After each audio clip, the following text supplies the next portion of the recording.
తాకట్టులో ఉన్న బంగారాన్ని విడిపించి ఆ రోజు ఆన్లైన్ రేటుకే మేము కొంటాం. Sharma gold company. ఉగాది శుభాకాంక్షలు రమ్మగారు. ఉగాది శుభాకాంక్షలు జయ. అలాగే సుమన్ టీవీ ప్రేక్షకులందరికీ ఈ సంవత్సరం మనమంతా చాలా సంతోషంగా, ఆరోగ్యంగా, ఆనందంగా అందరం ఉండాలని కోరుకుందామండి. మరి ఈ సంవత్సరం యొక్క విశిష్టత ఏంటి, అసలు ఉగాది యొక్క విశిష్టత? ఈ ఏడాది ఎలా ఉంటుంది ఏమిటి అవన్నీ చదువుకుంటాము, పెద్దవాళ్ళ దగ్గర వింటాము. ప్రతి సంవత్సరము చెప్పుకునేదే. ఏడాది మారుతుంది, సీజన్ మారిపోతుంది, ఋతువు మారింది, మాసం మారింది. మనం ఏమైనా మారుతామా? మనం మార్చుకోవాల్సినవి కూడా ఉన్నాయా? మనం మారుతాం ఆకారం పరంగా. ఏమిటి మార్చుకోవాల్సినవి ఏంటనేది మనం మాట్లాడుకోవాలి. జీవనం అంటే ప్రతిసారి మనం ఈ ఉగాది పండగ అనగానే వసంత ఋతువు కదా. అవును. మళ్ళీ సంవత్సరం మొదలవుతుంది, దీంతో కొత్త ఋతువు వస్తుంది. మధుమాసం అంటాం. మధుమాధవ మాసాలు రెండు. ఇది వసంత ఋతువు. మధుమాసం అంటే చైత్రమాసం, మాధవ మాసం అంటే వైశాఖ మాసం. ఈ రెండు మాసాలు కలిపి ఈ ఋతువుగా నిర్ధారించారు.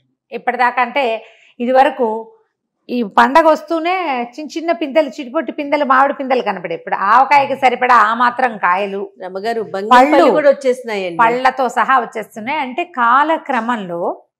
కాలంలో మనకేంటంటే సీజన్స్ కూడా స్పీడ్ అయిపోతాయి, పరుగు పెడుతున్నాయి మనతో పాటుగా. అవి కూడా రోజులు వాటంతటా అవి వెళ్తూ ఉంటాయి. కాకపోతే ఆ రోజులు ఋతువుల్లో రావాల్సిన మార్పులు కొంచెం ముందుగానే కనపడుతూ ఉంటాయి. కానీ వసంత ఋతువు వచ్చేసరికల్లా ప్రకృతి అంతా శోభాయమానంగా మారిపోతుంది. చిగుళ్ళు పెడతాయి, పూతలు పెడతాయి, మా కోయిలలు కూస్తూ ఉంటాయి. నేను ఒక నెల క్రితం నుంచే వింటున్నాను కోయిల కూత. మా ఇంటి దగ్గర ఒక మామిడి చెట్టు మీద కూస్తూనే ఉంటుంది, అదే పని మీద ఉంటుంది అది. సో సీజన్ని బట్టి మనం కొన్ని పద్ధతులు, కొన్ని ఆలోచనలు, కొన్ని అవగాహనలు అవి మార్చుకోవాలి. ప్రతి సంవత్సరం నూతన సంవత్సరం ఉగాది అనగానే పండగ రోజు ఏం చేయాలి, ఏం చేయకూడదు? అభ్యంగన స్నానం చేయాలి. అయితే మనం మామూలుగా చెట్ల ఆకులు అవి వేసుకుని స్నానాలు చేసే పద్ధతి ఈ పండగకు ఉండదు. మనం రథసప్తమికి కూడా మన జిల్లేడు ఆకులు పెట్టుకున్నాం కదా. మామూలుగా పల్లవాలు అంటారు చూడు, మర్రి, రావి, జూవి, మేడి, మామిడి అలాంటి ఆకులని నీటిలో వేసుకుని చేస్తే ఔషధ స్నానం లాగా అవుతుందని మంచిదంటారు. దొరికితే ఏమైనా 2 ఆకులు వేడి నీళ్ళల్లో వేసుకుని ఆ నీటితో స్నానం చేయటం ఓకే, కుదిరితే. లేకపోతే చక్కగా పెద్దవాళ్ళు చిన్నవాళ్ళకి నెత్తి మీద నూనె పెట్టి చక్కగా దీవించి ఆయురారోగ్య ఐశ్వర్యాలతో ఉండాలని, అమ్మకడుపు చల్లగా ఉండాలని దీవించి నూనె రాయటం, అభ్యంగన స్నానం చేయటం, ఉదయమే పొద్దున్నే స్నానం చేయటం. తర్వాత ఏమో నింబఫల భక్షణం అంటే వేపూత తినడం. పూతని పూతగా తినం కాబట్టి ఆ పూతతోటి షడ్రుచుల మేళవింపుతోటి ఉగాది పచ్చడి చేసుకోవటం, పచ్చడిని స్వీకరించటం, దైవ ధ్యానం, దైవ ప్రార్థన, దైవ పూజా విధానము అన్నీ చేసుకోవటం. దాంతోపాటుగా చక్కగా షడ్రసోపేతమైన రుచికరమైన పదార్థాలని తయారు చేసుకుని దేవుడికి నివేదన చేసుకోవటం. మన ఆరాధ్య దైవం ఎవరో, మన ఇంట్లో పూజా విధానం ఏమిటో దాన్ని బట్టి. తర్వాత ఆహార స్వీకారం మంచిది. ఏమనాలి దీన్ని, పంచభక్ష పరమాన్నాలు, నవకాయ పిండి వంటలతోటి భోజనం చేయటం. తర్వాత సాయంకాలం లేదా మధ్యాహ్నపు వేళైనా మనం పంచాంగ శ్రవణం చేయటం మన విధిగా ప్రతి సంవత్సరము చెప్పుకునేదే. ఋతువు మారుతుంది, చెట్లు పాత ఆకుల్ని రాలగొట్టేసుకుని ఉంటాయి ఆల్రెడీ, కొత్తగా చిగుర్లు వేస్తాయి, కొత్తగా పూత వస్తుంది, కొత్తగా కాపు వస్తుంది, అన్నీ కొత్తవే. ఎండాకాలం మొదలైపోతుంది, సూర్యుడు తేజస్సు పెరిగిపోతుంది. చైత్రం రాగానే మొదలు కరకరలాడే ఎండ మనకు ఒక 15 రోజుల క్రితం నుంచే కరకరలాడుతుంది. ఇప్పుడు ఏంటంటే ఎండ వల్ల వచ్చే బాధలు మొదలవుతాయి. దీన్ని సబ్సైడ్ చేయటం కోసం, ఎండాకాలంలో వచ్చేటువంటి రకరకాల అనారోగ్యాలని తగ్గించుకోవటం కోసమే మనం ఈ వేప పూత తినటం, వేప చెట్ల గాలిని ఆస్వాదించటం, మామిడి రెమ్మలతో పాటుగా వాకిలికి తోరణాలు కడతాం, మామిడి రెమ్మలు, వాటితో పాటుగా వేప కొమ్మలు కూడా కట్టుకోవటం. మేము మాత్రం యథావిధిగా ఇంత ఇది తెప్పించుకుంటాను జయ. నేను నాకు వేపగాలి మహా ఇష్టం. ఈ ఏర్పాటు చేసుకోవటం, వేపాకులు చక్కగా వాకిళ్ళు తుడిచి ముగ్గులు వేసుకోవటం, ఇవన్నీ మనం ఏటా ఎప్పుడు పండక్కి చేసేవి. అవును. అయితే ప్రతి సంవత్సరము మనం ఒక కొత్త ఆలోచన చెయ్యాలి. ఇప్పుడు ఈ సంవత్సరం మనం ఏం చేస్తాం, ఇది వింటాం కదా ఈ పండక్కి, పంచాంగ శ్రవణం చేయటం వల్ల ఒక విశేషమైన ఫలితం ఉందని చెప్తారు. నిరుడు కూడా ఈ మాట చెప్పినట్టే గుర్తుంది నాకు. అవును. మన జాతకాల్లో ఏవైనా దోషాలు ఉంటే పంచాంగ శ్రవణం వల్ల అవి తగ్గిపోతాయంటారు. ఈ ప్రత్యేకమైన రోజున మనం ఇది వింటే అవి తగ్గిపోతాయి. ఓహోహో. మనకేవో గ్రహదోషాలు ఉన్నాయి, అవునవును. ఎవరో గురువు నీచంలో పడ్డారు, ఇంకోళ్ళు ఎవరో ఉచ్చంలో పడ్డారు, వాళ్ళు ఉచ్చంలో ఉండి వీళ్ళ నీచంలో ఉన్నా మనకి సమస్యలు వస్తాయి. రాజపూజ్యం 2 అవమానం 16 ఉంది, అదే కదా చూస్తాము. అవును. అప్పుడు కొంచెం బ్యాలెన్స్ అవుతాయి, సమస్యలు తగ్గుతాయి. పంచాంగ శ్రవణం విధిగా చేయాలి. పంచాంగాన్ని ఇది మన ఉగాదికి కవి సమ్మేళనం చేయటం కూడా మన వాళ్ళు అదొక ఆచారం, ఒక సంస్కృతి కింద. స్నేహితుల్ని కలుసుకోవటం, లైక్ మైండెడ్ పీపుల్ తోటి మాట్లాడటం. ఓకే. దీంతో పాటుగా పండగ రోజు పొట్లాడుకోవద్దు, గొడవ పడద్దు.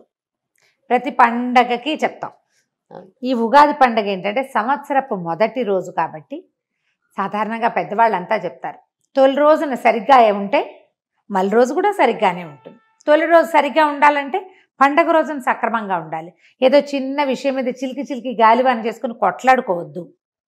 ఏవైనా గొడవలు ఉంటే సార్ట్అవుట్ చేసేసుకోండి. వస్తువులు పడేసుకోవటం, పారబోసేసుకోవటం, ఎక్కువ వండి పడేయటం లాంటివి చేయబోకండి. మనం జాగ్రత్త వహించవలసింది. స్నేహితులతోటి ఏదైనా ప్రాబ్లమ్స్ ఉంటే వాటిని సార్ట్అవుట్ చేసుకోండి. చుట్టాల్లో ఉన్నా కూడా చక్కగా కలిసి ఒక ఇద్దరు ముగ్గురు స్నేహితులను వెళ్ళి చూసి రావటము, కాస్త అట్లా వ్యాహ్యాలుగా బయటికి నడిచి వెళ్ళటము, చల్లగాలి, దేవాలయ సందర్శనం చేయటము. తొలి రోజున చేసాం దేవాలయ సందర్శనం, మనసు ప్రశాంతంగా ఉంది. ఏడాదంతా ప్రశాంతత ఉంటుంది, న్యాచురల్లీ సహజంగా జరగ అవకాశం ఉంది. లేదా మనకే ఏదైనా గొడవ వచ్చినా పండగ రోజున హాయిగా ఉన్నాం, ఇవాళ ఏమిటి ఇలా ఉన్నాం అని సర్దుకుంటాం. కనీసం సర్దుకునేందుకు అవకాశం ఉంది. మైండ్ సెట్ ఇట్లా ఉంచుకోవాలి. ఈ చెట్లు ఎలాగైతే కొత్తగా చిగురులేసి మళ్ళీ పూయటానికి కాయడానికి సిద్ధపడతాయో అలాగే మనం చేసిన తప్పులు ఏమైనా ఉంటే వాటిని వెనక్కి వదిలేసి మళ్ళీ జీవనారంభానికి చూసుకోవాలి. మనకు ప్రకృతి అదే కదా చూపిస్తుంది. ఏటా చూస్తాం, కానీ మనం ఏం చేస్తామంటే తప్పు నెమరేసుకుంటూ ఉంటాం, గుర్తు చేసుకుంటూ. పొరపాట్లు తప్పులేమో పునరావృతం చేస్తాం, దుస్సంఘటనలేమో ఎంతసేపు నెమరు వేసుకుంటూ ఉంటాం, పోట్లాటలు నెమరేసుకుంటాం. మానేయాలి. అది ఏది ఆగదు, కాలము ఆగదు. ఆగని దానికి ఎందుకు మనం వెనకది చెప్పుకుని మన పెళ్ళైనప్పుడు అంటుంటారు 30 ఏళ్ల క్రితమైన పెళ్లి రోజు 30 ఏళ్ల క్రితం జరిగింది, అప్పుడు ఏదో అయ్యింది, ఇంకా ఎన్నాళ్ళు చెప్పుకుంటారో. ఏవో స్వీట్ నథింగ్స్ అయితే చెప్పుకోవాలి, గొడవలు కొట్లాట్లు ఎందుకు అనవసరంగా, మనసు పాడు. ప్రస్తుతపు ఇది కూడా పోతుంది కదా. ఈ పని చేయబోకండి. వేపపూత తప్పనిసరిగా పిల్లలకు కూడా స్వీకరించేలాగా చేయండి. షడ్రుచుల సమ్మేళనమే జీవితం. ఉప్పు పులుపు, తీపి కారం, చేదు వగరు. చేదు తిన్నాక వగరు మిగులుతుంది, అవును కదా. కానీ మనకు తెలుస్తుంది. ఈ చేదుని వగర్ని కూడా మన జీవితాల్లో కలుపుకోండి. అన్నీ స్వీకరించాలి. ఎందుకంటే ఈ కాలంలో ఏంటంటే ఒకరోజు కింద అవుతుంది, ఒకరోజు మీద అవుతుంది.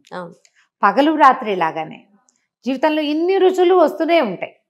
ఏదైనా ఒకే రుచి ఉండిపోదు ఎల్లకాలం, ఒకదాని తర్వాత ఒకటి ఉంటుంది కదా.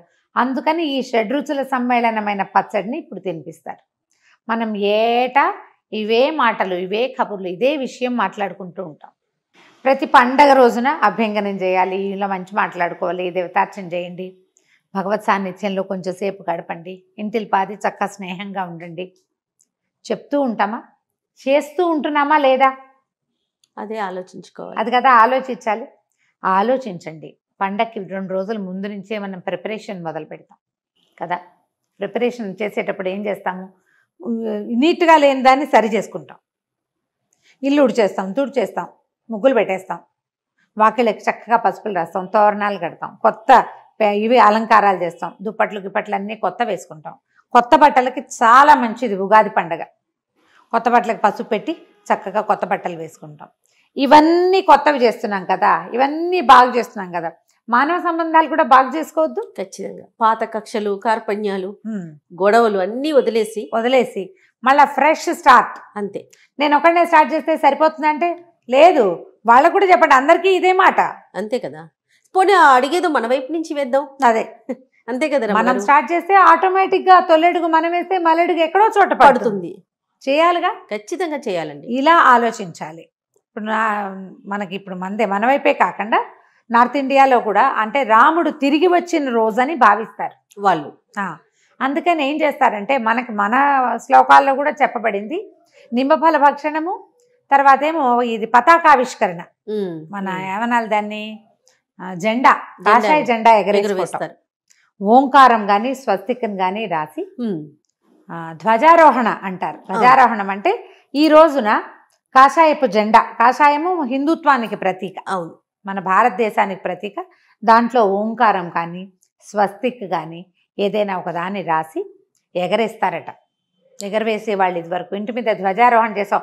లాస్ట్ ఇయర్ ఈ సంగతి విని మా ఫ్రెండ్ ఒకడు చెప్పాడు నాకు, మేము ఇవాళ తింబఫల భక్షణ చేసాం, ధ్వజారోహణ కూడా చేసాం, మా ఇంటి మీద కాషాయ జెండా ఎగరేసాము అని.